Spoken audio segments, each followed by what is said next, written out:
Oh, nice. John, we're live. Bam, we're live. Let's see if John Young makes it to the show. If John isn't gonna make it, please send somebody else from the bullpen. Anybody, pinch hitter. Got a bunch of good topics for you guys today. If anyone wants to call in, ask Bryson Del Monte or Bill Grunler questions. Bill Grunler, Bill Grunler's camera looks like it's from 1990. Look at, as opposed to he is the 1990s porn look, and Bryson Del Monte has the gamer look. Look at him. He's like looking off to the side with the yellow room. All you.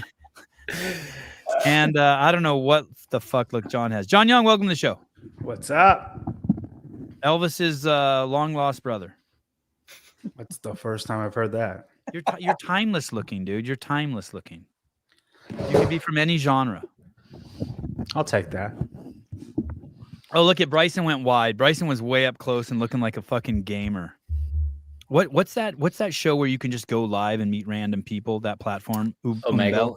Yeah, you look like you're an Omegle, like meet young girls on Omegle. I always tell Taylor that's what he looks like. He looks like the guy who just sits on Omegle and jerks off and waits for somebody to show up. So gross. The name of it sounds gross. Omegle? Barclay, good to see you. Yeah, it does sound gross. What did you do on Omegle? You know, I Omegled. That's what it sounds like. Yeah.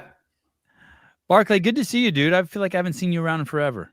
Good to see your name in there. He hangs out on our show, dude. That's why. Oh, he's abandoned me. All right, fair enough. His parents probably don't let him. This show's just the R-rated version of your show. That's true. We don't need earmuffs on this show. That's why. What'd you say? We don't need earmuffs on this show. That's why. Right. You mean right? Okay. We got a bunch of topics. I wanted to let you know tomorrow, Kill Taylor's $2,000 Paper Street Coffee's bringing you that. It will be at 6:30 a.m. Pacific Standard Time. Look at John's like, maybe I really am going to call in. $2,000. And there will also be some special deals the Paper Street Coffee will offer during the 1 hour that we are live. Last week when it was $1,000, it was our first time ever where no one called in. No one should feel obligated to call in. So there's that. The distinguished gentleman from where does Willie live? Please tell me Minnesota, home of Tim Walz. Please tell me you live in Minnesota. Please. Good evening, Mr. Distinguished Gentleman from Minnesota. Bunch of cool stuff. I am bugging. Something else I want to tell you. I have been bugging Dave for several months to come on, and he's actually answering my calls again and chatting with me. And I've been bugging Jenna Haka over there at the chief marketing officer over at CrossFit Inc. To get Dave on. So hopefully that can happen in the next hour. Maybe he'll come on this show to the next, month or two. Got a bunch of questions. We had David Check on today, the director of the CrossFit Games documentary. Great movie. I really enjoyed it. I'm glad I watched it. It was interesting. When I was interviewing him today, I don't know if you guys saw the interview, but he did say, I said, hey, do you ever have any problem with feedback from the internet? It seems like we're old and we have like thicker skin. And he said, well, I watched this Hiller video review of I'm like, Hiller? And he's like, yes. And he had watched Andrew Hiller's video, which was pretty cool. Wow. So the movie's doing great. Hit number 1 on iTunes. I'm sure it'll kill when it goes to Netflix. That will be interesting. Do you guys remember when we first went to Netflix? Bill, you probably remember when we first went to Netflix, we actually got a little bit of a little seismic activity. Yeah. That was a big, when that went down like that. Yeah. It was like our whole space was like, we made it. Yeah. We're going big. And then all of a sudden it goes from that to seeing, the word CrossFit on like, The Simpsons. The Simpsons. What was the other one? A couple times. Family Guy. A Family Guy. Yeah. Oh my gosh. What's up, Chase? So I saw the Family Guy one today. It's funny that got referenced. Serious? Just putting that clip out. Scrolling. It was on there. Yeah, that took us to like 167 countries basically overnight. And for those people, maybe it doesn't, maybe it does, maybe it doesn't get people into the gym, but what it really does is get brand recognition and starts getting the story around. That was the same thing with when we went on ESPN. I'll never forget. I was working out in a hotel room in Kenya, and the ESPN was up on the TV set in this little shit gym that they had there. So it's cool stuff. That is cool.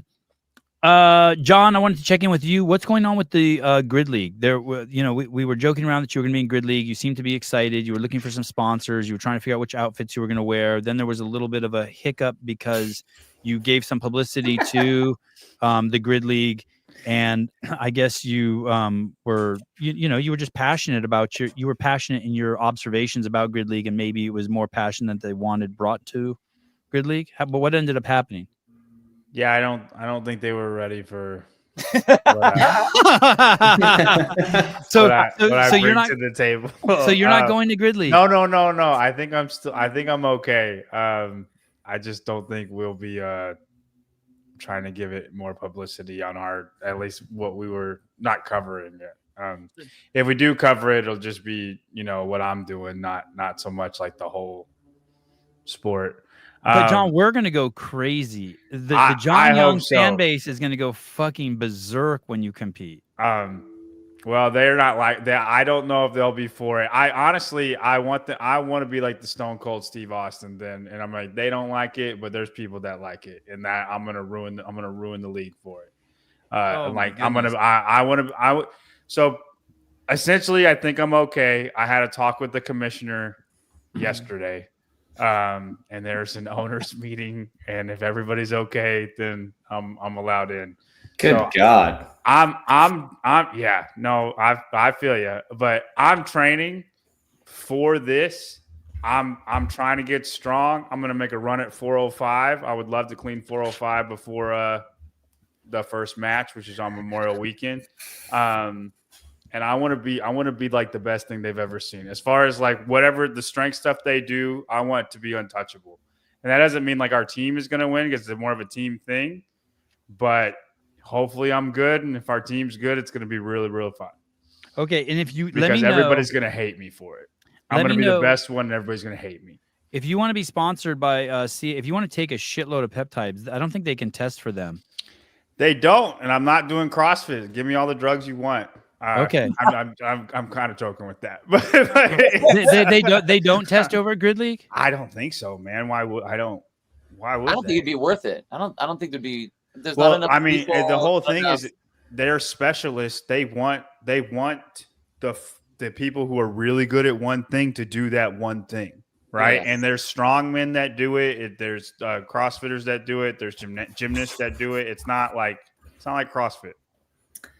Okay, let's talk. Let's get you a peptide sponsor. Some BPC, some CJC, some melanotan. Make it dark. I'd have to. We'll talk about it. I feel uncomfortable doing like real drugs, but yeah, these aren't real drugs. This is sissy shit. Yeah, this is yeah. When Hiller injects this shit into him, his fucking TRT laughs at it. It slaps the peptides around. Okay, so and when would your debut be? Memorial Weekend. When is that? I think May 31st. Yeah, that's Memorial Day. Okay, and you're still doing the open? Yeah. I'm still trying to be fit. I'm trying to be strong too. But that's like you need that because you weren't strong before at all. Well, but I wasn't trying to be that. So I'm really excited because I'm trying to be now. So I'm excited when was to the last see what happens. Well, I'm sure your parents are stoked about that. When was the last time you were really trying to get strong? Like the last time when you're like, I'm worried about being fit. I would say like 2.5 years ago, maybe. Oh, okay. That wasn't that long ago. 3 years ago. Okay. 2.5 to 3 years ago. Matt Souza, I'm not talking about CrossFit until HQ makes some serious changes that everyone else agrees with, so I can call it like CrossFit again. Don't be so mad, Matt. So angry. Oh, there were some weird moments in the there were some weird moments in the interview with the director of the CrossFit Games documentary today, David Check. Boy, there were some weird moments. I asked him if they were going to come out with the 2024 documentary, and he said he would do it, but he wouldn't take money for it. That I couldn't understand that fucking at all. So wait a second, so you're going to do something to promote the sport and work your ass off, but you're not going to take money for it? And I asked him why, and if he could explain that to me intellectually, and he said no, it was more of a feeling. And then he said that he wouldn't do it until there was change. I was like, what the fuck? It was weird. It was a trip. Okay. Vellner did a media tour. Patrick Vellner went on Talking Elite Fitness. He went on Coffee Pods and Wads. Was there anything for me? The two things that stood out was that he has not said what he's going to do. He has said that he hates online competition, but I think that's been, I think a lot of people feel that way. I don't know if they hate online competition, but they hate the thought of something that was in person now being online, right? I've never heard anyone complain about the open being online, right? Never, not one person. And so I give less. I don't trust it. I think that's what it is. I think they're worried. Like any of the athletes would be worried about whatever sort of shenanigans might happen within the walls of their own gym. I mean, not them personally, but like there's a bunch of cheaters out there. There always have been. And I give way less value to it. I don't care what somebody does online at all. I'm not impressed at all about online competition. But there's never been a complaint about the open ever being online. No, Besides the first year, right? Just the first year. But I mean, since then, no one's ever been. It's accepted. But it has to be. There's no other way. It can't not. And probably because it's so easy, even with penalties, there's so much wiggle room for the best guys that there's no chances of getting hacked. But I don't think it's that they don't trust it. I think that's a sideshow and a smoke show. I think what they really want to do is they just want to compete in front of people. But I mean, I think Pat's referencing on the online semifinals, not so much the open. Of course, I agree with you. I'm not saying that he doesn't, but what I'm saying is that there's a disconnect. The fact isn't that you're really worried about the judging. The fact isn't really that you don't like online. The fact is that you put in all this work and you want to compete in front of people. If you had never competed in front of people before for semifinals or quarterfinals, you wouldn't be asking for it now. What you're struggling with is going backwards. I don't believe that. In their eyes, you don't believe that? Okay, that's my take. I don't think that an athlete isn't like an actor or an entertainer. So that they don't have to be like, I'm doing this so that I can get in front of everyone and showcase the skills that I've been working on. No, they just want to win. And when it's live, then you have real-time judging and you have subjectivity that can happen. They can kind of either play in your favor or not. And so you can do that where if I'm going and someone is next to me is going, then I'm hoping that they're judging, like that our judging is not going to be skewed. If it's at home online, then you always have what's the transition space going to look like? What are the angles looking like? Are they going deep enough? Are they being judged enough? And then even if the video goes to HQ or however they decide that they're going to do it this year, then was it judged correctly? And there's a bit of a game day player type aspect to it too. Like when you're actually racing somebody, it is different than online. I know. Like I know Hopper. Then that falls on my side of the competition. Like I know. My side of that falls on my side of the fence of the argument. That Bill's putting more weight in terms of just the judging and fairness. I'm putting more weight in terms of what you're saying. I think both apply though. I think for athletes like Vellner, the online stages almost feel like unimportant to them because they're always going to make it to the in-person ones. And I think they feel like their season starts when they get to the in-person level of it. And now that's just the games. So. And I don't say this in a derogatory way. What you're saying is it's kind of beneath him and that he's already paid the dues to deal with that shit. Yeah. Right. Yeah. Yeah. What do they say? The 1%, and none of the good guys or good athletes that are there are really even worried about the 1%. Yeah. Right. I mean, what's 1%? That's like 1,000 something people. Like those guys aren't going to have an issue. And the only thing they would be worried about in an online stage is something like the step up thing last year, but only the ones who suck are worried about it because they don't stand up all the way. That's something you should be doing at that level anyway. So if you're worried about that, then just move better. Well, it's. I don't think that's where you have to have that's where the programming comes in to the judging, and like those two things will play hand in hand. So like if you have something like the step ups, like that was a programming error. Like you should have known that like if you're going to have a movement that everyone is going to be shorting the line, then you're going to be doing that with everybody. And that's going to be a pain in the ass. But that I think that ties in with the first point though, is that it's almost a formality for them. The online stages, they're always going to make it through. So why would you not move well and maybe not win the workout in your region or whatever, but you still qualify to the next stage, rather than trying to go or trying to move shitty just to get a couple extra reps to win the workout, and then you get a major penalty. But Because semifinals isn't like matter, semifinals isn't like that. Like it's online semifinals. Right. But That's I'm talking not about like quarterfinals and Vellner standing up. He got a major penalty and almost missed semifinals last year. What Bill is saying is that the problem was in the programming, and the symptoms were the shitload of variance in the calls. 100%. And that you, Because and that there's you no need to make benefit. programming that eliminates that at that stage. There's no benefit for being virtuous when you're racing, like in your movement. Like you just need to move whatever the limit is that they're going to give you, and you're gonna ride that line as much as you can to go as fast as you can. Like that is what the vast majority. I'm not talking the guys like Rich that just move impeccably anyway, or Taylor that moves impeccably anyway. But if you're looking at any of those the majority of athletes that are out there, they're just going fast, and they're going to ride the line as much as they can. And when you have programming that allows for a range of motion skewing like that all the athletes are going to do, or that standards aren't set a certain way, or that certain things aren't thought of, then you're going to have a mass issue in it, and it'll get ugly. It'll get ugly. But I think you could fix that with programming stuff. I really think you could fix a lot of that with how you set the programming. I don't think that the step ups were a programming issue. Because it's binary, it's hip extension or not. And I don't think the penalties were like wishy-washy, or like some people got ones and some people didn't. I think they weren't standing up. Yeah, people who weren't standing up got them. People were talking about like, oh, they never said that your head had to be an extension. But any athlete that we heard about who got a penalty for that was not for that. Every single person I heard who got a penalty was for not standing up all the way, or not getting hip or knee or both an extension. So it's a yes or no. It's the same like hitting depth on a wall ball. Did you hit depth or did you not? It's a binary thing. Dude, I don't disagree with you at all. But if that's like saying that Fran is a great workout to put in a qualifier, and it's the same thing. It's binary. It's did you hit depth and did you get full extension? But because it's so light and so easy, you're going to have these athletes that will ride the line so tight. Not saying that they're trying to cheat. That it's too easy faster to miss it. They're trying to be faster.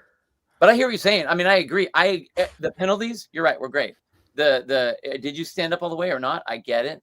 I just think that was the debacle in that was that it forced the best athletes that we have to where you had to really inspect every single movement on every single rep for every single athlete. And that's too much of a workload for HQ and the judges that are watching that on the videos, I think. Off topic, but watching your interview with Czech was a masterclass in interviewing, getting them uncomfortable, and then back on side. Thank you. Okay, and the third thing that I took away from watching the Talking Elite Fitness podcast was that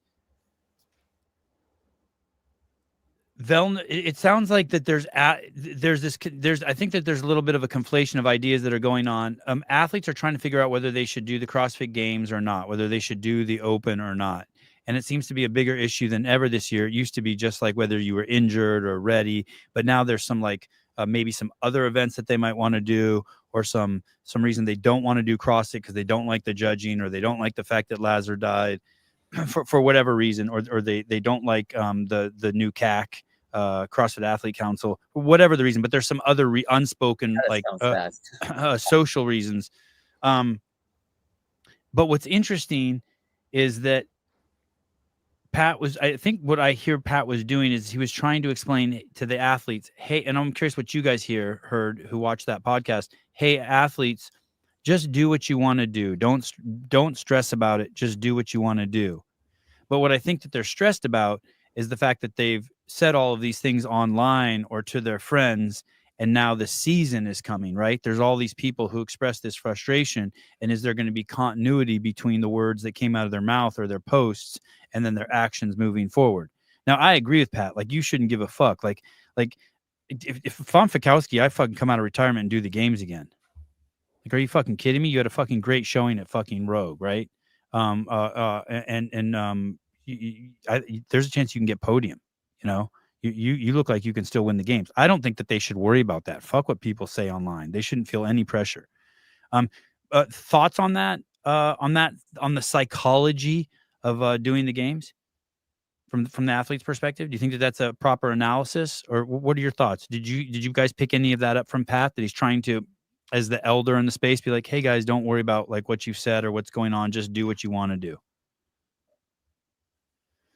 Go, John, go. I think he's trying to sway people a little bit. You do like to not do it. Yeah. Yeah.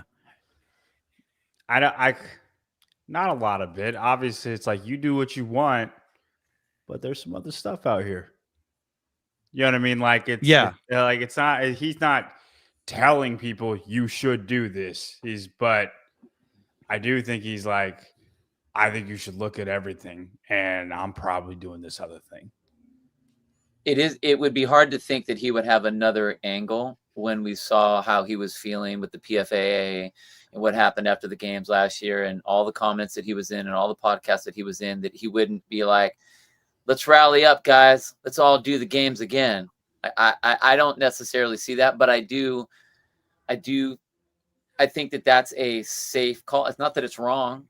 Do what you want to do. I think all athletes should be like, I mean, all the athletes that have been in and been out, okay, cool, man. It's like your call. You get to do it. Do you run your race or don't run your race, whatever it is you want to do. But that's also kind of coming from the stance that he was in. I think that was hey, it's easy. Let me help. Let me just tell you right now, like everything's cool. So you don't need to if you don't want to.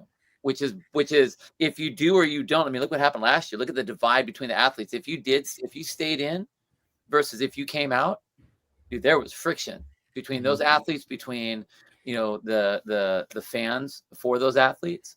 And I think that this is kind of trying to make it a little easier so that like, hey, everybody, whatever anyone decides, it's okay. Which is totally what we're saying anyway. That's also always been the case though. No, 100%. Like every 100%. single year of the games, if you competed in the game season, whether that's sign up for the Open or not, cool, that's fine. No one cares. And so now, just after what happened at the games and what him and Brent, released with the PFFA, and him saying that when that's always been the case and it's never had to have been said. Right. And now he's just like, oh yeah, if you want to compete at the games and you don't care about Lazarus' life, that's cool. Do you, man? Right. Like that's what it sounds like. You think that's the sentiment? Yeah, I mean, there's no reason to say it otherwise. No, I think he's saying it because there's going to be. I think he's saying like, hey, if you don't want to compete at the games because of your frustration with Dave or because you believe the bullshit that the PFFA is peddling, that's your right. And if you want to do Will Morad's thing or Wadapalooza or NorCal Classic only, that's your prerogative too. I don't think he's saying that last part. If you don't care about, you don't think Vellner's going to do the games this year? I think for sure he's going to do the games this year.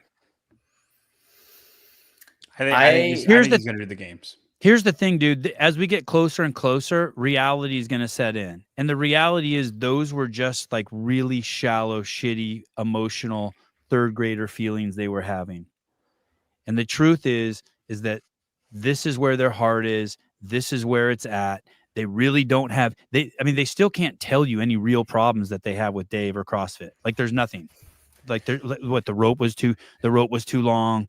The one guy died in fucking 18 years. I mean, like, what is your fucking problem? They always fucking pay out. It's always world class. The reffing's the best in the fucking space by far. The video presentation is second to none. The crowd is like, fuck, the coolest crowd that's ever been into any fucking event in the history of mankind.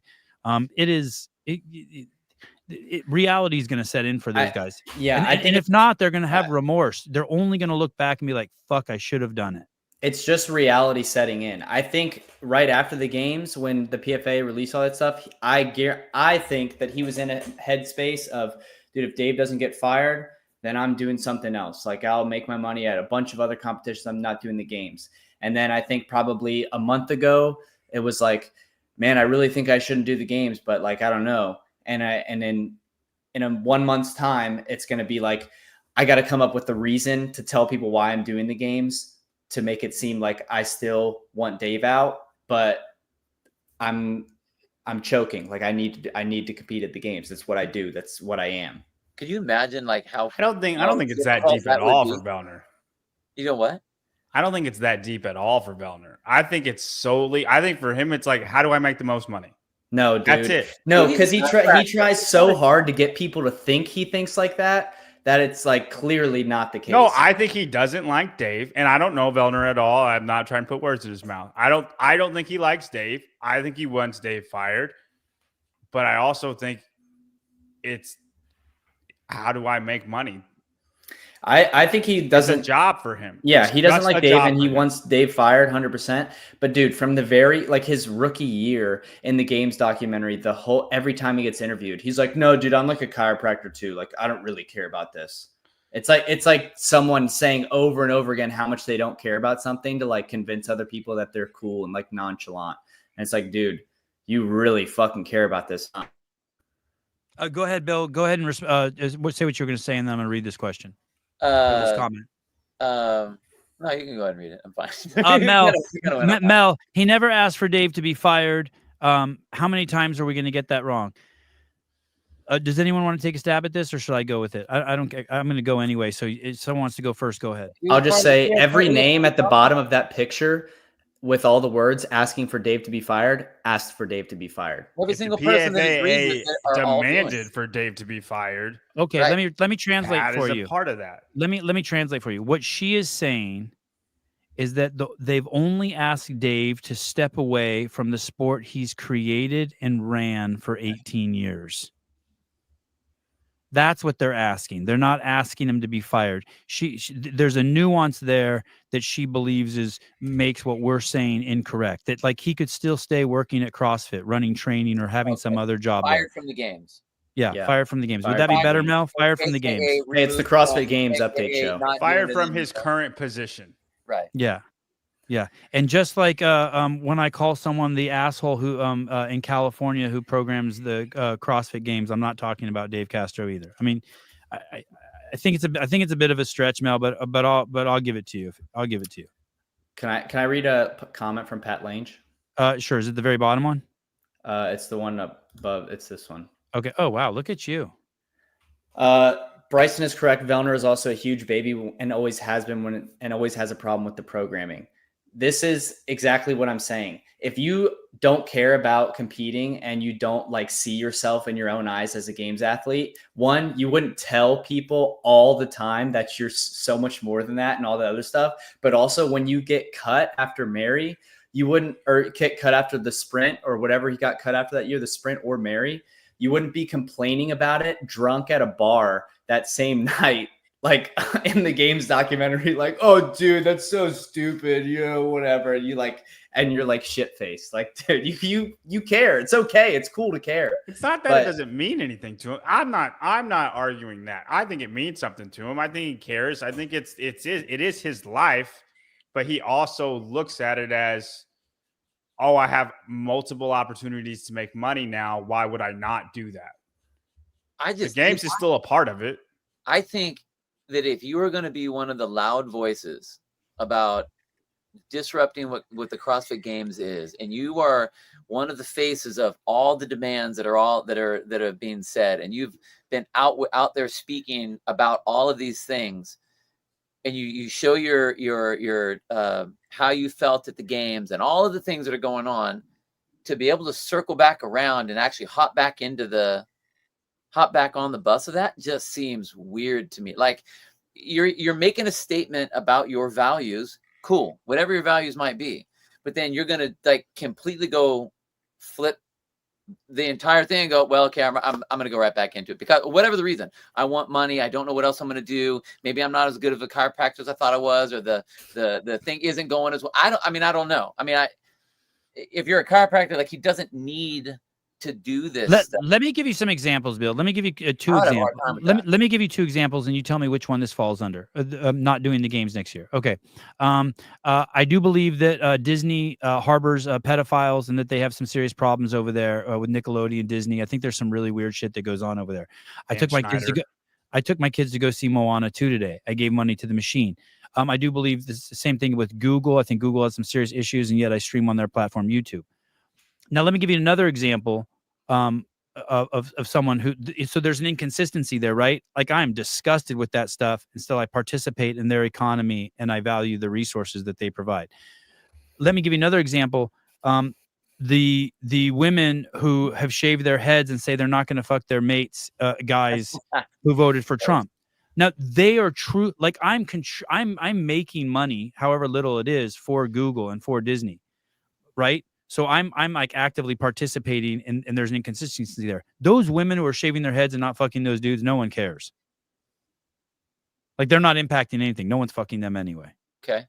Well, someone is, but you get what I'm saying. Where So are you I going hear with what you're this? saying. my point is there's two different ways to like protest, and there's inconsistencies. What are they actually thinking they're going to accomplish? My point is like, are you not going to do the games?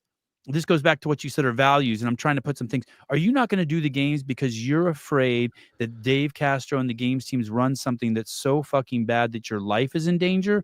Or are you not running the games? Or are you not going to do the games because you're just so upset because the moment of peace was only 1 minute long? Or are you so upset at the games because when they asked Luca, hey, Luca, do you care if the games goes on? He's like, I don't care. Do what you want. And Dave presented it to him like they had the blessing. Like, because whatever you, and then what's the outcome you want? Because we know if you get him fired, the games are going straight down the shitter. They're headed towards these other shit shows that we've seen. Caller, hi. Hello? Caller? Hello? Caller? Hello? Oh, hey, sorry. Hey. I'm gonna try to make this fast. I'm working right now, but Sorry we interrupted you. Sorry. No. Y'all are talking about some good stuff, and I just wanted to comment.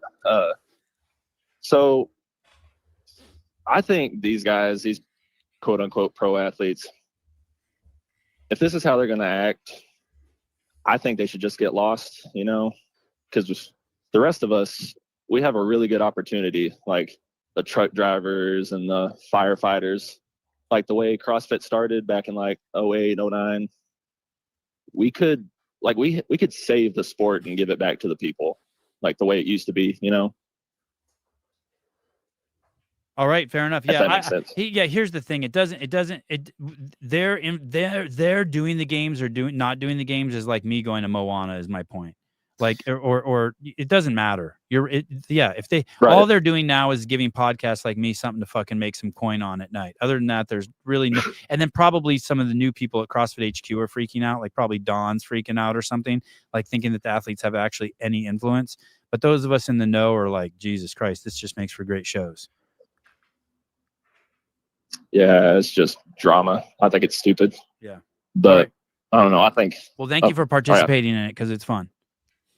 Awesome. Stupid fun. Thank you, guys. All right. Thank you. Go ahead, Bill. I was going to say, I hear what you're saying about giving money to the machine when you know that the machine is kind of dirty.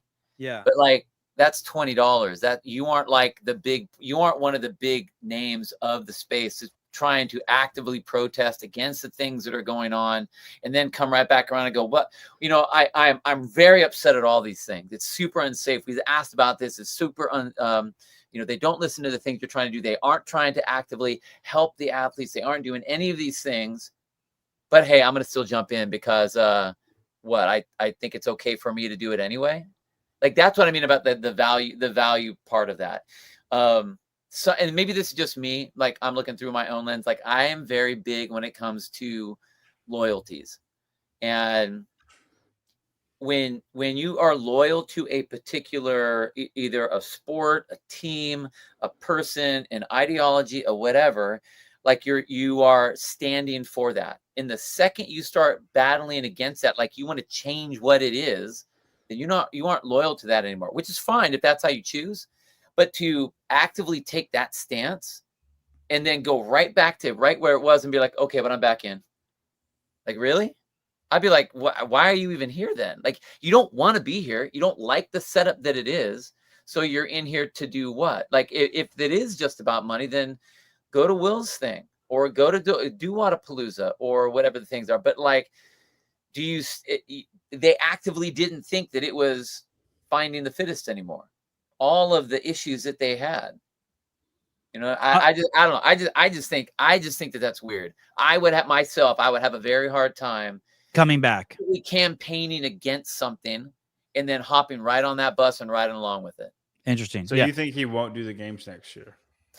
I'm not saying that I think that he won't. I just say that if he does, that would just be a weird look to me. Because I think he'll do the games. He'll get 7th place and then retire.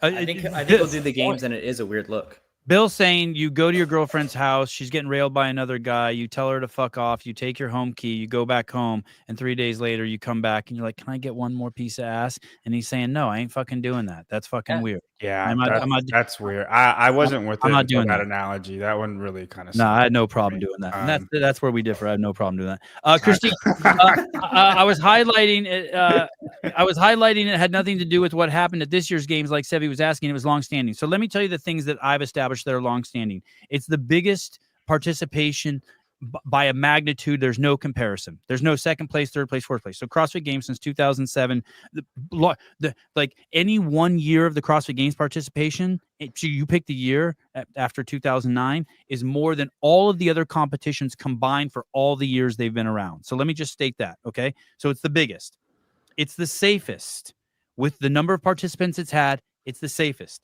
It gets the most eyeballs. It generates the most revenue. It makes the most money for the athletes. It has the best programming. It has the best equipment. It has the best schedule. It has the best judges. When you say that it's been a long-standing problem, how come no one will say what the fuck this long-standing problem is? In every metric that you measure it, it has the documentary. All the documentaries. Have you ever seen like Dubai's documentary or any of these other fucking documentaries that come out for the other events? Come on, man. It has the best bodies.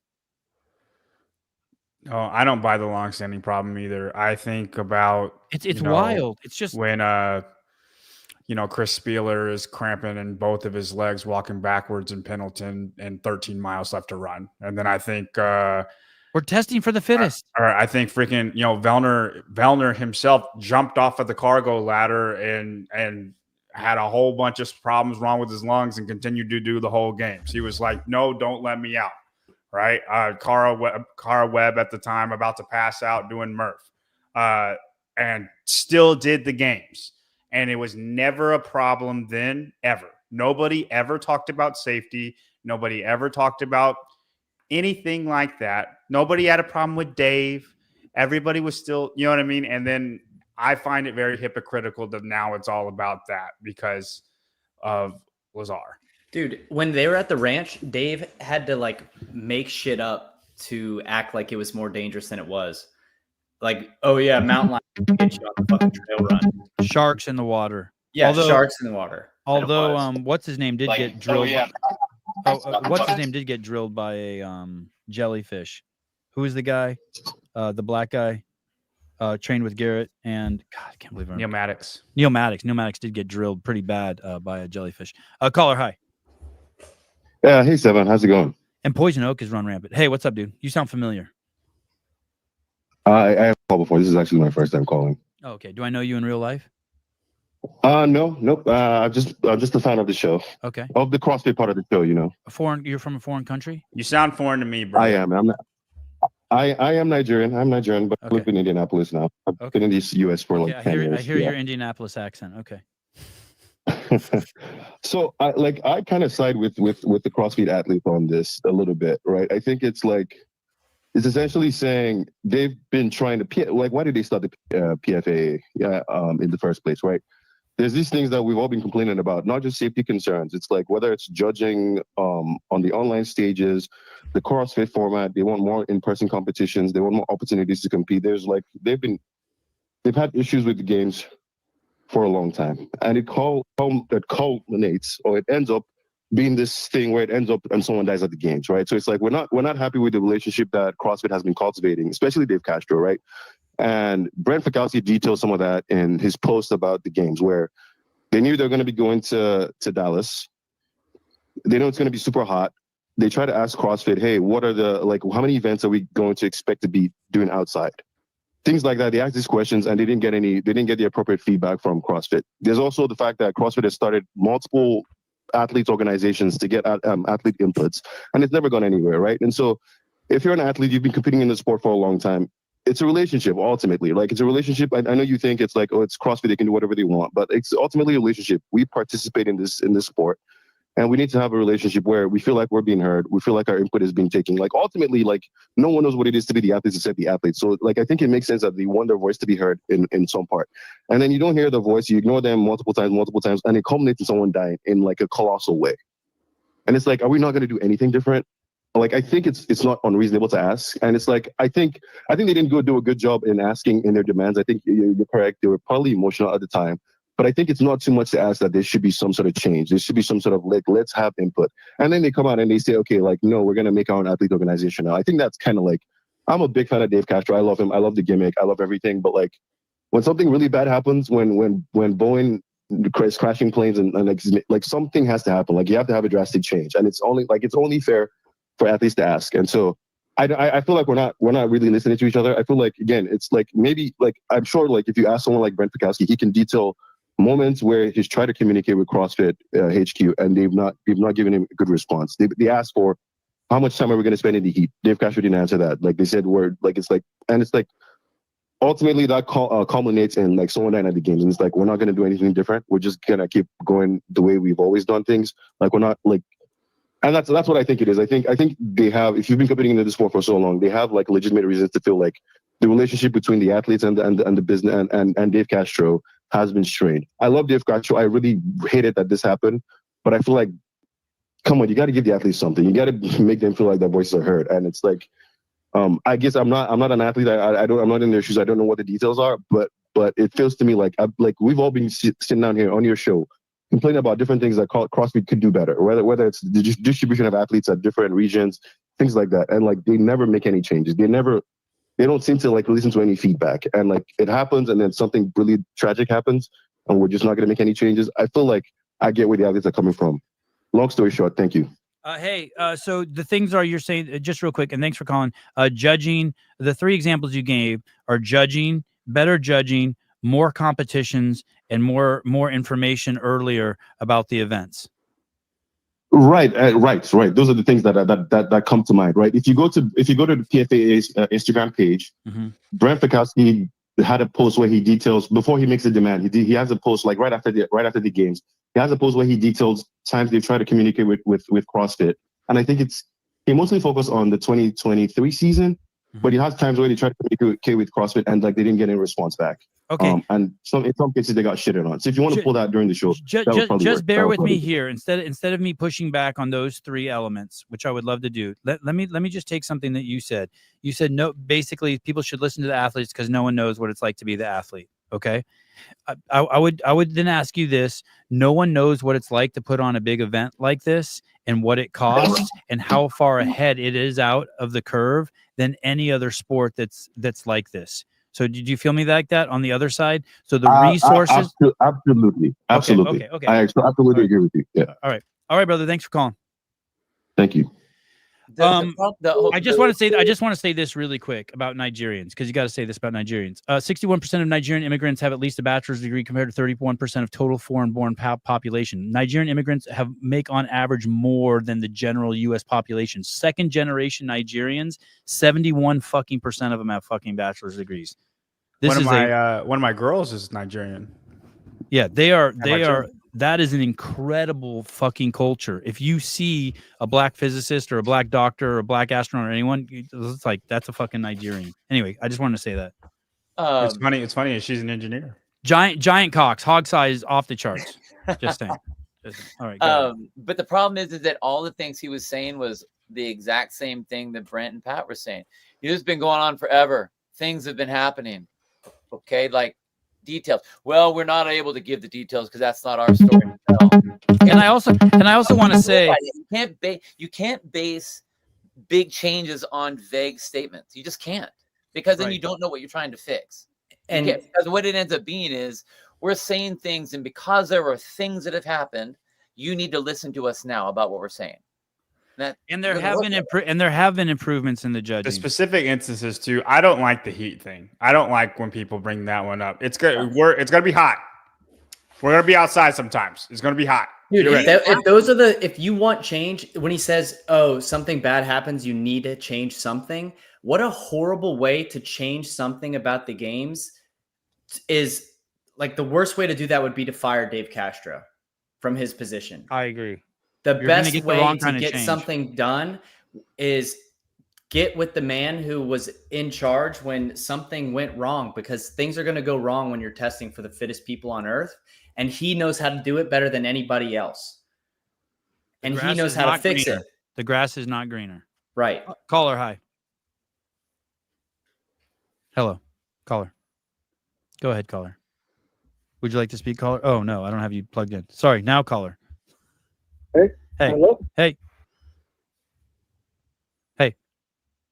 Hey, no, I just had a question. I'm listening to all this, and I'm hearing, CrossFit side, I'm hearing the athlete side, and I'm wondering, like, what motivation does CrossFit actually have to listen to the athletes? Like, how much pull do the athletes have in this whole situation? We're about to see. You want to take a stab at that, Bill? I have a lot of opinions on that. Personally, I don't think they have any pull. Like, if I'm putting a race on, come and do my race. Like, I don't get to go to a triathlon or a marathon and say, well, I'm gonna go do the some ultra marathon in the Sahara Desert. But you know what? We got to make sure that you guys all carry like umbrellas with us. Like, you can't. You're stepping into the arena. You know exactly where it is. If you are an athlete that goes somewhere, and I'm even when they did Murph, and Carl Saunders was all coming in doing the Stevie Wonder thing, because she was all out, and Annie had heat exhaustion, and it was hot. I get it. But the thing is that if you are an athlete and you have a coach and you're a professional athlete, then you know the arena that you're stepping into. You are going to be very well versed in everything that could happen, might happen, so that you're ready for it, so that you can compete. So, like, I don't think that they should have a say about the race that they're going to be in. The games isn't a moneymaker, and so it doesn't matter who goes there. So if you think that Brenton, they should ask themselves this: if Brenton and Pat think that they're not going to do the games, and Adler thinks he's not going to do the games, and that it's going to somehow draw people away from going to their local affiliate, then they would have some leverage. If they can't affect the bottom line of people affiliating or going to CrossFit Inferno, then they have zero leverage. We're 2 years away from thinking Austin Hatfield is the greatest fucking CrossFitter who ever lived. Sports of what have you done for me lately? No one gives a shit. Like, there's these rare exceptions. I'm gonna tell you something. He's doing the games. There are these rare exceptions like Rich Froning, but other than that, Josh Bridges, if you don't stay close to the mothership, then you will disappear into obscurity. Thank you, caller. Go ahead, Bryson. The games isn't a moneymaker, but it is also in Dave's best interest and the whole games team's best interest to keep the athletes safe and to run a safe event. Totally. They still have to, right. That's a really good point. Yeah, they're not interested in fucking killing people or having. They're not interested in it. No. It's important that the athletes are the ones signing up and they can choose to not compete. But also, like, when you're choosing to compete, you have to understand Dave's trying to make the event safe. He wants everyone to finish the test so that you can test for the fittest on earth. Do you remember the 2 years that they did the obstacle course? The one that Pat fell off the top. Yeah. But his lungs were all jacked up. Even the really high one where they were basically having the athletes trying to flip over, and Dave had to come in when they were warning them, like, hey, no, don't do that one. No one was tied in. There were so many opportunities where an athlete could have landed on their neck and been paralyzed. Not one person said anything about it being dangerous. Not one athlete said anything about it being dangerous. In fact, Dave was the one that stopped everyone from doing the army flip over the top, where you just kind of get on your stomach and you roll over the top. Right. Because they wanted the element, but they didn't want it to be unsafe. But that's the thing. It's like there are going to be inherent risks. And what you said, Bryson, is totally true. For them to put an event where people are going to die in it, it's like that does nothing for the sport at all. It's like when people thought there was home cooking around steroid tests. Like you Right, couldn't be right, further from the right. fucking truth. Like they Right. want to catch people. Go ahead, caller. Hey, what's going on, Savon? Long-time listener, first-time caller. All right. So I've been sitting on this for about 6 months now, and I finally decided I was going to call in and say something. So if you go back to the beginning of the games, is the whole idea of it was it's a celebration of fitness and to find the fittest on earth. So with that being said, we've grown the sport and we've watched the athletes consistently dissociate from the affiliates. They become soft and they forget that people can get hurt and die in any sport and that there are consequences for every action we take in life. And it's become to the point where it's turned political, where it's like, we're going to demand this because of an action. It's just a repercussion. When we refer to Lazard dying during the games this last year and not being able to compete as adults in the side of tragedy, and we just lose sight of everything that we're trying to go for. Hey, I had this thought the other day. I was actually going to take John and Bryson and Bill down this thought process, but people go to CrossFit gyms to get fit, right? So you go there to get a nice body, to lose weight and be healthy, right? And then when you're there, what happens is you get personal accountability and responsibility, right? That's what you get there. That's like the thing you notice right away. Oh, I need to show up every day. I want to see my friends. I want to do good. My score is going to be on the board. I don't want you. So you get accountability. Then what happened in 2007, 8, and 9, the people who were the best in the gyms got a new level of accountability. They could jump in their car and they could go to Aromas and they could go against the best guys at all the different gyms. And they represented their gyms and they got personal accountability and responsibility, knowing that there was going to be this competition at the end of the year. And that's all it was. It was just like a pop-up. It was more like a pop-up affiliate with some weekend workouts. Would you say that that's true, Bill? That's a good explanation. But then something changed. It didn't become that. By 2010, it wasn't the fittest guy at your affiliate. It was. No, I agree with you, yeah, but that ties into what I think you were saying. It's just another sort of a paradigm to think of how we shifted. It's not John's the fittest guy at CrossFit. What city do you live in?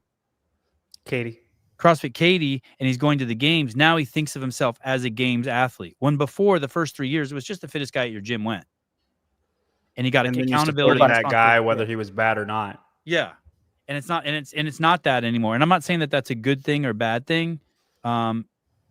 And I just is. And I acknowledge the fact that the sport is going to grow and it's going to turn into that. Like, if you look at baseball, if you want to be a professional baseball player at this day and age, you have to start when you're 3, 4, 5 years old. Like, my son's 5 years old. He has a hitting coach.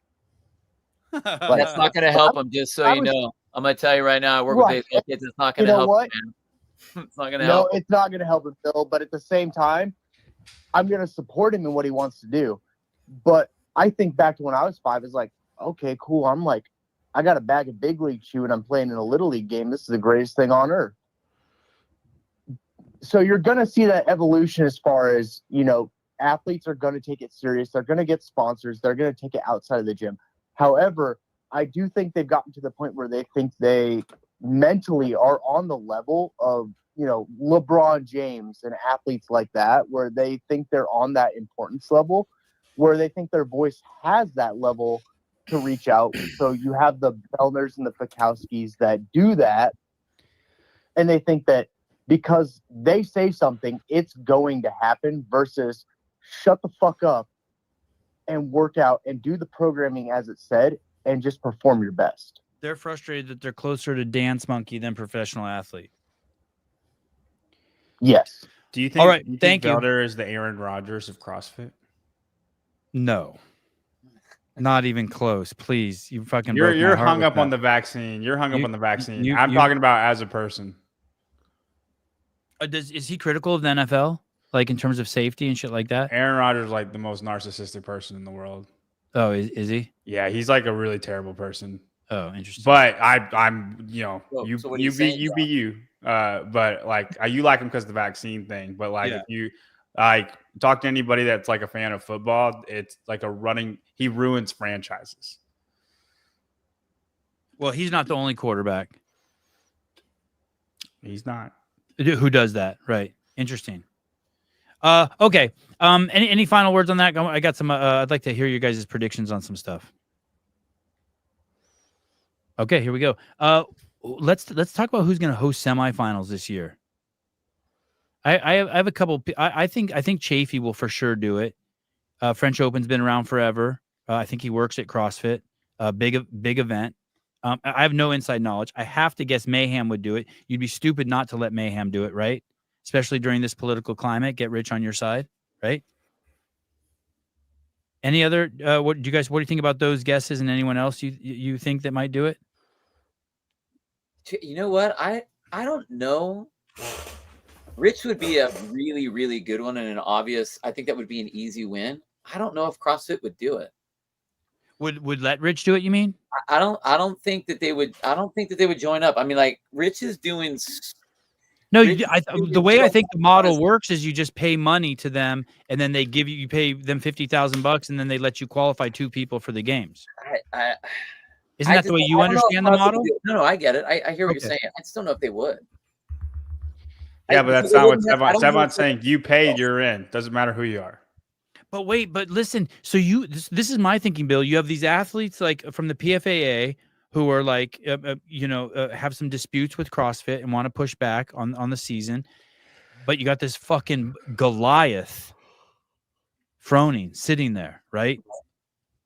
Biggest name in the fucking sport, most affiliates, most programming, all that shit. And you're just be like, yo, Rich, you want to throw a semifinal and qualify people in your little fucking Chinook, your little town, Cookville? Here's a couple. Go ahead and qualify. You know what I would do? I would just have one qualifier and let Rich do it in Cookville. Make everyone from all over the world come there. It honestly, it would be sick. And dude, Rory'd be like, would be cool. I got this. I'll do it. and like they just use all of Cookville. Like there's like a mountain run. You know what I mean? We like travel 30 miles down the road. Yeah, that's it. Just do them. Just do it all there. Why not? I think 20 athletes out of Cookville. Yeah, I think it would be awesome. I just don't know. I think that Rich is too much of a force, and CrossFit wouldn't be. I just don't see them doing something. You think it's like giving Japan nukes or something? Like, hey, we like them and they haven't done anything bad, but let's not forget what they did last time. Well, I mean, maybe I wouldn't put it that political, but yeah, but maybe. God, I think it's. Oh, well, who else? Daniel Chafee for sure, right? I don't know if he still works at CrossFit, but he has that big event there. He used to be the European Dacoons, right? He was in charge of affiliates over the pond.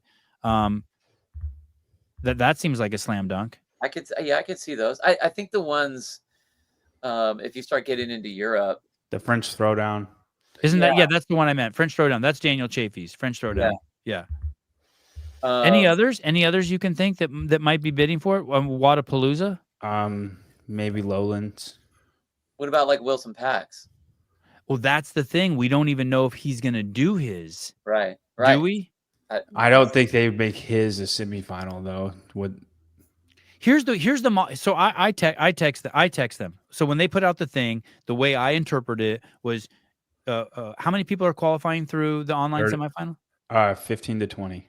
Okay, so let's say it's 20, and that there were going to be, let's say it's 15, and then another 15 were going to qualify from semifinals, and so they were going to distribute to semifinals to anyone who paid them money. Like you could buy a license, and they're basically going to be like, go ahead, and so you're going to send them $50,000, and they're going to be like, you have one woman and one man that can qualify.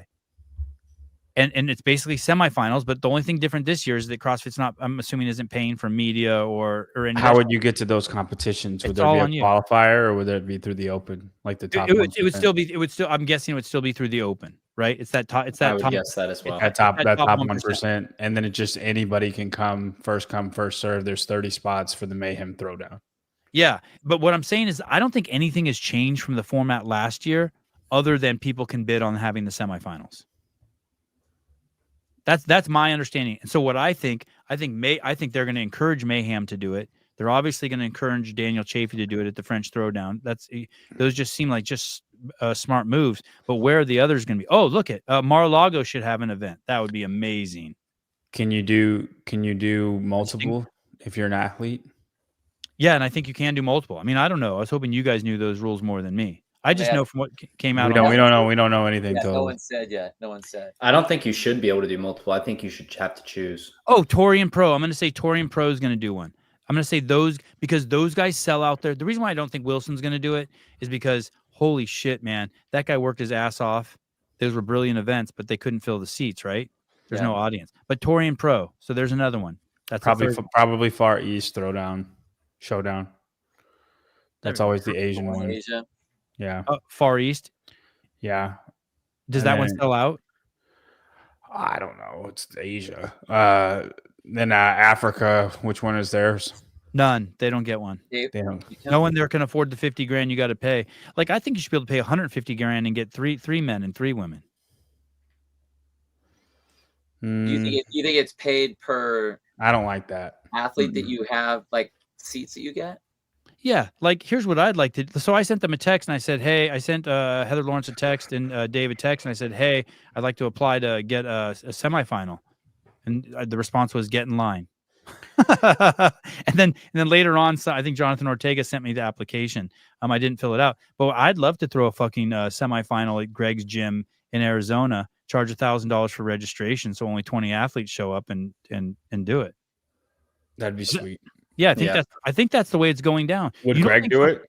Yeah, of course. Yeah, he'll do anything. He's cool. But you don't think CrossFit should charge money for that? $50,000 or whatever the market. I just make that number up, but whatever the market can afford. I think it just depends if people want to play, and I don't know if they do or not. It's hard for me. It's hard for me to say that someone should pay to do the work for CrossFit. You know what I mean? Oh, but it's okay. You're paying that because people get to go to the games from your event. Okay, I didn't view it like that. I viewed it as you got this event that Blair Morrison and Ben Alderman put on. Insane event. They already do it anyway, and so then they can pay $50,000 and draw more attention because now they have this. Their event becomes more prestigious. I'm saying I would do it at Greg's house, charge a lot of money for registration, hopefully break even to build subscribers for my podcast. I think that there's ways that people can. Hopefully, they would use people that can leverage the what's not the notoriety but the prestige that Publicity. comes. The prestige, right? It's like a Kamala paying a Beyonce $10 million to speak for 4 minutes at the. But again, that's them paying to do CrossFit's work. So like they're however it goes, where they decide who gets the spots or whatever it is, whatever goes that way.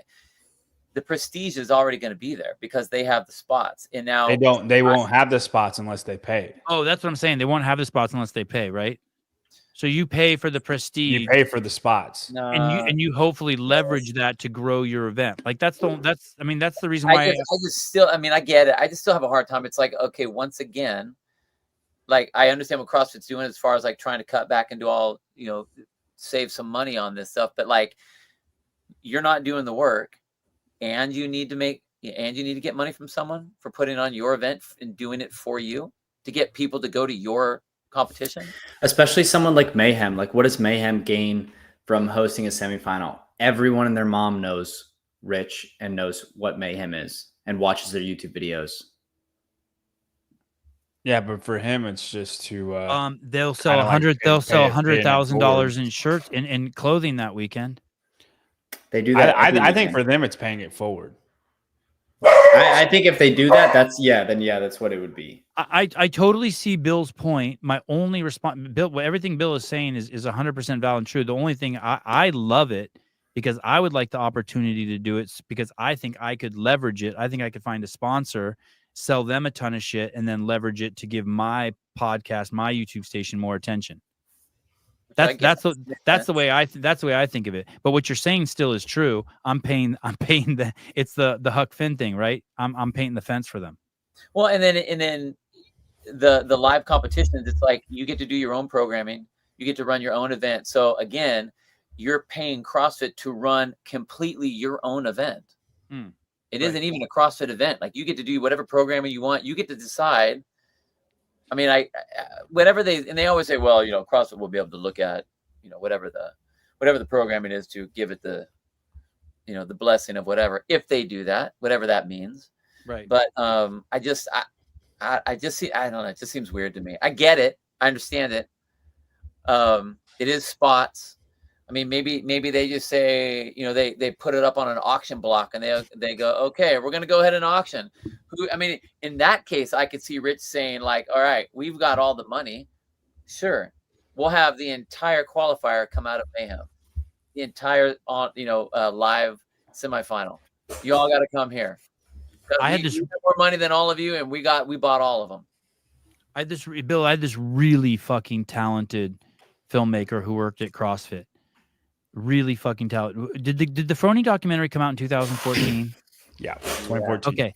That documentary that I think I've heard Tommy talk about it. He keeps saying that Heber and Mars made it. Heber and Mars didn't make it. They participated, but the guy who made it was Ian Wittenberg. He made that fucking documentary. He edited it. It was fucking insane. And Heber and Mars did the Frony one. We went into when that guy ended up, me and him got into such a big fight that I had to basically fire him from CrossFit because his logic was kind of like yours. He basically said, hey, I'm never going to make anything CrossFit Games related and let you guys charge for it. I'm never going to let it go in the journal behind the paywall. I don't want to be involved in any movies. He said, because these videos are just commercials.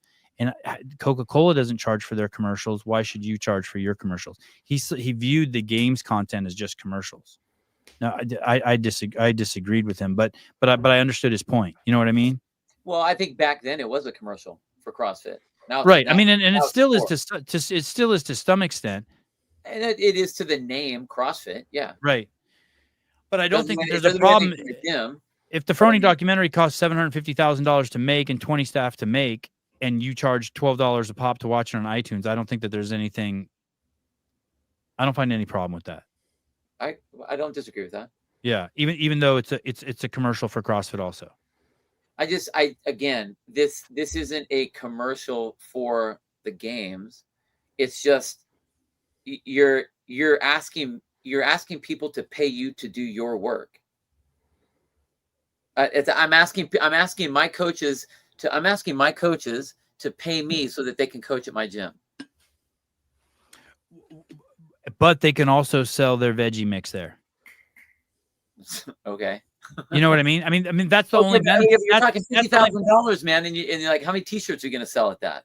Right. I mean that's what you. For Torian Pro. Rich is he's the anomaly. There is nobody in the space of any of the other competitions that are going to have the pool that Rich is going to have. Well, the Torian Pro is going to sell out. The French Throwdown is going to sell out. Those will sell out. Right. Those will have 5,000 fans that pay $150 a pop. On those semis, that's not team though, right? That's only individual. Those are God. I don't know. I'm just making. I know. I'm making it up as we go along. Someone said something about the Torian goes big because of all the people that come for the team events as well. I thought it was just. I don't know. I don't know. Okay. Anyway, anyone else you guys want to give out there? So we got possibly Mayhem, maybe French Open, Torian Pro, Far East. It would be cool to see the big ones that are out there. I mean, now. Max, Syndicate. But those were previously subsidized by CrossFit. You have to guess those are going away. Only reason why I'm giving Torian Pro a pass is because they sell out. Granite Games went on before CrossFit. It did? Okay. How many Mayhem athletes wanted Dave fired? I don't think. None that spoke up. Oh, Victoria Campos. Victoria Campos, yeah. Someone said that Rich wouldn't do it or Mayhem wouldn't do it because it's a conflict of interest with Dave still being there. But Victoria Campos was the only one I could think of. Someone said that in the Dave, comments. Dave, incredible relationship. He might have. He's kind of an I'm outer kind of a guy. Dude, I don't know. If he really felt that way, I feel like he would have said something though. He hasn't said anything either way. Royce. I didn't know. I didn't know about Royce. Yeah, he signed. He signed the letter. Yeah. I think Dave has really long-standing relationships with Rory and Rich. Like really long-standing. All right. What about what happened? Can anyone tell me what happened with the Lithuania thing? Can anyone tell me that story? What happened? What is IF3? I never even heard of that until this whole thing went down. What is it? International. Is it Fitzgerald's thing? Yeah, Is it James Fitzgerald that does it? yeah. It was the idea of how can they make CrossFit in CrossFit the Olympics. Olympics. Yeah. That's their strategy, and Oh, it's this kind is of Gretel it's just Kettlberger's thing. Yeah, she's in that too. Mhm. Yeah. Okay, I remember that now. she got disqualified because of her shirt because it had political things on it, and that was what it was. Is that a boy or a girl? That's a girl. I need to do a cup check on that. Her shirt says "Make Russia Small Again." This is from the Barbell Spin, which has just completely replaced everyone else in the space when it comes to written content. So what happened? She got kicked out because she wore this shirt. What is this? This is in protest because Russia's trying to get bigger by fighting Ukraine. So this is trying to make them small again, like push them back into their country. You'd have to ask her, but that makes a lot of sense. Oh shit! Yeah, look at Zelensky's wearing it. Make Russia small again. Holy shit! That's the Ukraine president. She later received an official letter from the IF3 formally requesting that she remove her shirt and all photos on social media. She refused and was escorted out of the arena by security. The IF3 official said the IF3 requires athletes to display integrity, sportsmanship, and respect for fellow competitors and officials. What is the uniform then? Yeah, what do you guys think about this? Do you guys have a problem with this? Make Russia small again? Would you kick someone out for wearing that? I'm not Russian. No. I mean, I don't. But don't if you're a Russian athlete, you can't wear like the Russian flag and stuff, right? Couldn't that be interpreted? You couldn't at the games. Yeah. I don't know about here. You couldn't here either because someone got in trouble in this same event. Personally, like if this is a big event, as they're wanting it to be, then the athletes should have a uniform that they have to wear, so that you can't have your own whatever comments that you want to do that are going to get someone's feathers riled up or whatever. Like you have your uniform and that's it. And as far as like the flag thing goes, my personal opinion, I think that's bullshit. Yeah, I don't care at all. Yeah, here, look where it says background. What's going on? Like that's where I'm from. I'm from Russia, or I'm from the Ukraine, or I'm from Germany, or I'm from wherever. Like it doesn't mean that I am the political stuff. I'm the athlete here from that country. And that's what support. That's the entire thing that sport is supposed to be, is politics stays out and let people just go to town on the competitive floor. Like let us race, let us fight, let us throw, let us lift, whatever. Yeah. Yeah, I would let someone wear the Russian.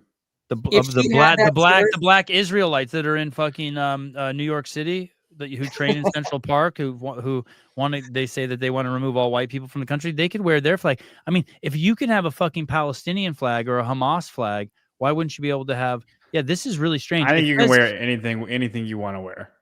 But yeah. These people are going with this says for the 2024 IF3. That must be this. What is it? Something fitness event? International Fitness Functional Federation. Federation. Yeah. 2024 CrossFit Rip-Off World Championships. Russian athletes were allowed to compete after the IF3 national federations voted in June 2023 to follow the world's most corrupt organization, the International Olympic Committee. Wow. Russian athletes were neutral athletes without flying the Russian flag or playing the national anthem. So if you're going to say that a shirt saying "Make Russia Small Again" is like offensive or non-sportsmanlike, how is it? You could also say that it's offensive to not let athletes have their own flag next to their name on the leaderboard. How does this make sense? I don't understand this. It says for 2024 IF3 World Championship, Russian athletes were allowed to compete. Okay, so they were allowed to compete. And then down here, the recommendation was to allow athletes with a Russian passport to compete. Oh, with an independent or neutral flag. Okay. And then Russia was mistakenly included on the athlete name cards of the Russian athletes compete. Oh, this is just a shit show. So the announcers acknowledged the Russian athletes, and they had their names on the cards as Russian athletes after they said that they wouldn't let them do that and they would have to compete neutrally. Hey, so these motherfuckers are just a political organization, this IF3. Yeah, I mean, How woke can you get? Yeah. Hey, wait. young lady, take that nose ring out for fuck's sake and get those tattoos removed for fuck's sake. Jesus Christ. Wait till we have the semifinal at Greg's gym and someone tries to compete wearing a transgender flag on their back. We'll see if It's fine. Listen. I think Sevon would be fine with it. I think that'd be the Listen. first person Sevon would talk to. Listen, tranny up. Giddy up. front of the shirt says triple boosted. Back of the shirt. Giddy up. Sevon would walk up to that person and be like, "How do you do the things that you do?" Should we keep a DFib bite? Yeah, no, I'm perfectly okay. Tranny up. Keep it out of the elementary school, and I love you to death. Okay. So Lithuania CrossFit Games documentary. Any of you guys see that yet? No. I have not. Are you gonna watch it? Probably at some point. Okay, that's a no from John Young. Bill Grunler. I still have to watch Deadpool, so I got other things in line before that. All right, low on the list. Mr. Bryson Del Monte. It's low on my priority list as well, but I heard somebody talk about what it was, and they were like, it's just a recap of all the events, and I've watched all the events a million times over. So, what do you think of this, Devon? I loved it. I fucking loved it. I loved it. I sat down for 15 minutes. I liked it. I watched it with my kids. My tear ducts turned on once. You were the one who told me it was just a recap of the events. Yeah, seriously. No, I didn't tell you that. I'm just joking. I I didn't say that. I didn't say it was just a recap of the events. I thought it was good. I talked with in detail with Hiller today offline, and there were some things that he didn't like about it. He thought Tia's play. It's hard to say that I don't like. It's hard for me to be neutral about it because I was there and I saw so much and I can bring so much to it. It's like when you read a book and you go to a movie, even if it's a shit movie, you still love it because you can bring all that shit to it. But it's beautifully shot. It moves super duper quick. It didn't have my favorite people in it, but that's fine. I still enjoyed it. I don't know. I remember leaving Harry Potter 6 thinking they left so much out of the book and it kind of ruined it for me. And okay. Okay. You just said it was like a book and a movie, and like when they leave stuff out of the book, and you still like the movie, and that's how it was for you. I'm giving you an analogy where I felt a different way. Yeah, okay? yeah. I think a lot of people feel that way. I think a lot of people don't like it when the movie's not true to the book, but I just feel like if I read the book, I can bring all that shit to the movie. Like in this movie, they don't go into the Luke Parker, Lazar Jukic, Justin Medeiros conflict around the bike race. And I would have liked to have seen it, but it was okay. I just brought in all my memories for it. Well, so then you're saying that you made the movie awesome. Yeah, maybe. Because you filled in all the stuff. I'm just saying, maybe I don't have a very honest. Maybe my opinion is not that it's not honest; it's biased. I could see that. I could see that. John Woolley. Anytime anyone, that's the real John Woolley. Oh, you don't? No, it's not. Oh, okay. He talked about Big Mamas earlier, and I was like, okay, that's not. And he said John couldn't read. Yeah. Oh, okay, good. All right, good. Thank you for stopping me before I fucking. and I can. So take that. All right, good.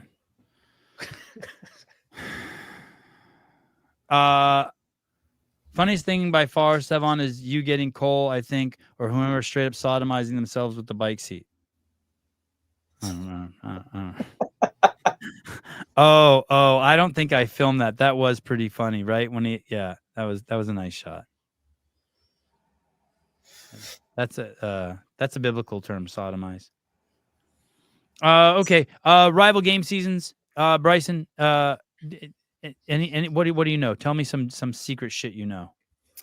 I don't know any secret shit. I just know Will Morad is starting a fitness competition that's supposed to rival the games.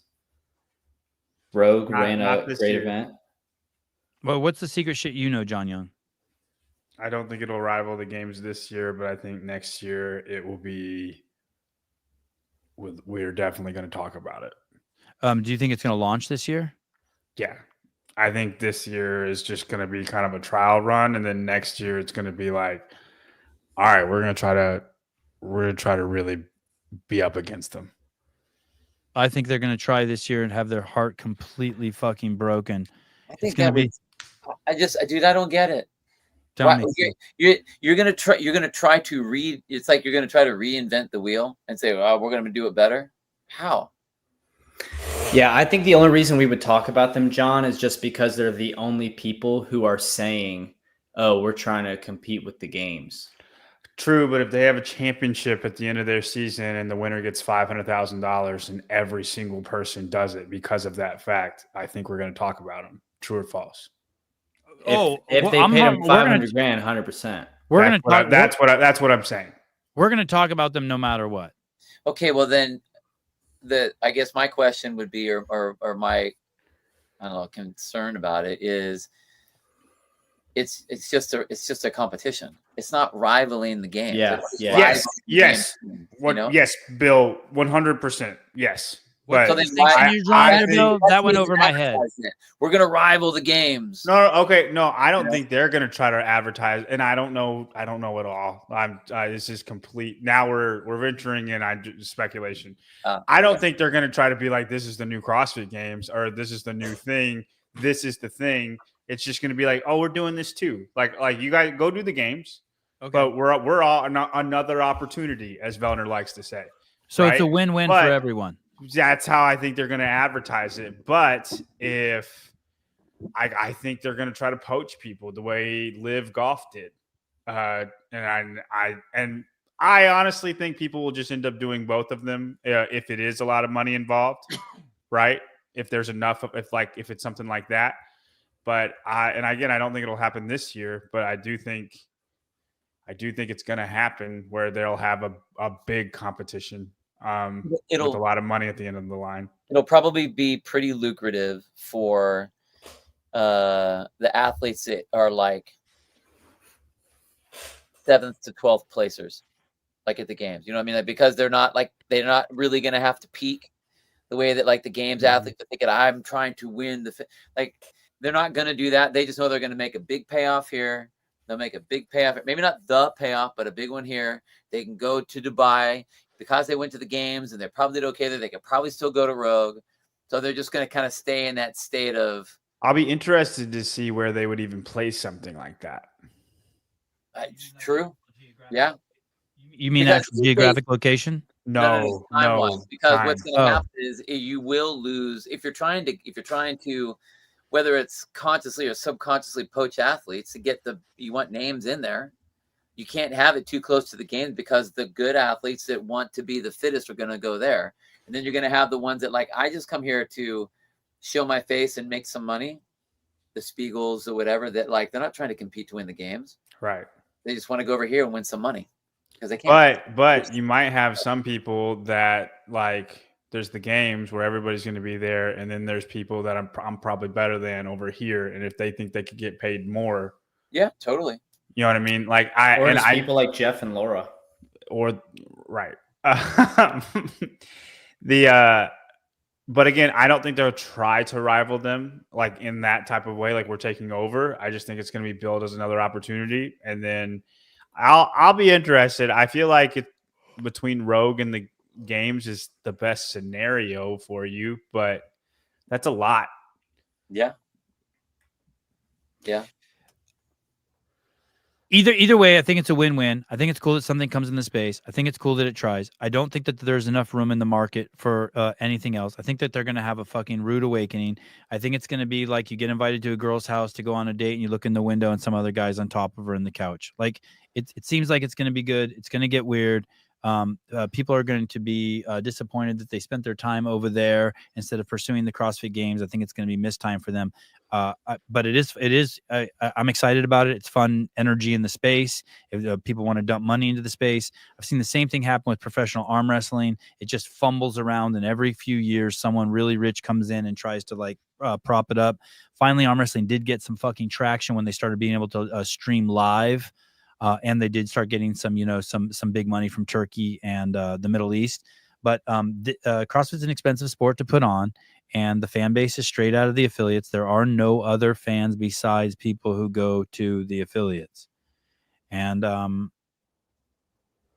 if you don't have a community, you don't have anything.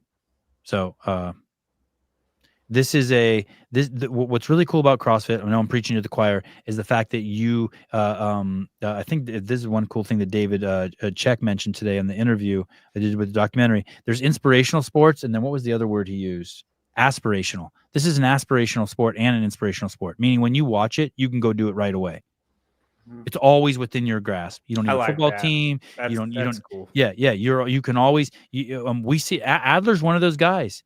2017, he's fucking picking up fucking dirty, bloody rags off the field of the CrossFit Games, spit rags. And 2024, he's fucking the CrossFit Games champion, or 2023.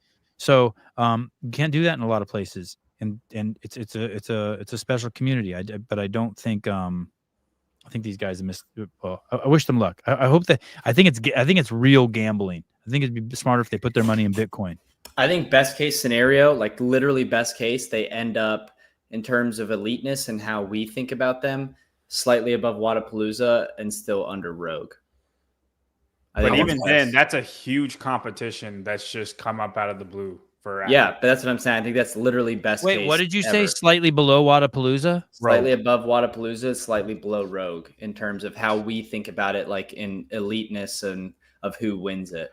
God, that's a huge compliment to and I mean that would be a complete God, that would be win. Crazy. Like if that was the case, like that, I'm all for that. But I agree. I mean? If that's what they're trying to do, that's awesome. Like the more events like that, the more fun it is to watch CrossFit year round. But it sounds like they're trying to rival the games. Every time there's been an event that is created and they have some sort of money that's backing them. It's like you build this awesome car, but you don't have the engine to really get it going. Like, I mean, what, $500,000 to the winner. Okay, yeah, that sounds great. You haven't sold a T-shirt yet. You haven't done anything. And I mean, like, cool, you have your high roller private equity people or whatever, your venture capitalists, your angel investors, whatever, that are all hot on CrossFit, and they're like, hey, Will, I'm your second cousin and your uncle, and I'm going to go ahead and throw all this money at it. Awesome. But like that, like if it doesn't go the first year, and how many events have we seen that tried to do that and didn't do it? And it was just because it was trying to go big on step one rather than building into whatever it was. Yeah. Let me throw something out there. I want to roll this back a little bit. I know we're running late, guys. You have Roman Krenikov who's winning the fucking games, and you throw the bags over where you jump.